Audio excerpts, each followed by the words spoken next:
Olemme Sappeen matkailukeskuksessa Pälkäneellä. Meillä käy vuositasolla noin 250 000 vierasta.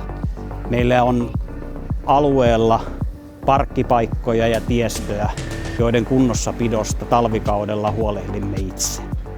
Meidän kalustoon on valittu Nokian renkaat, joiden kanssa on erittäin hyvää yhteistyötä ja on ollut ilo olla mukana kehittämässä tuotteita. Ja tiedämme, että silloin meillä on parhaat renkaat, mitä voimme talvikunnossapitoon saada. Meillä on tänä nykyään koneella tämmönen Volvo L50. Siinä on renkaana alla tommoset hakkapeltta, loaderit, nastotetut lamellipyörät, pyöräkoneeseen suunnitellut pyörät.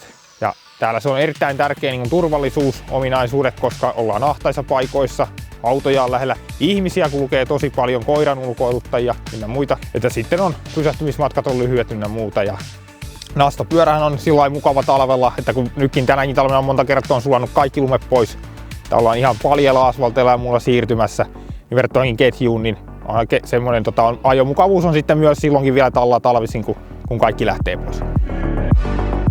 Meille on kunnia-asia toimia ekologisesti.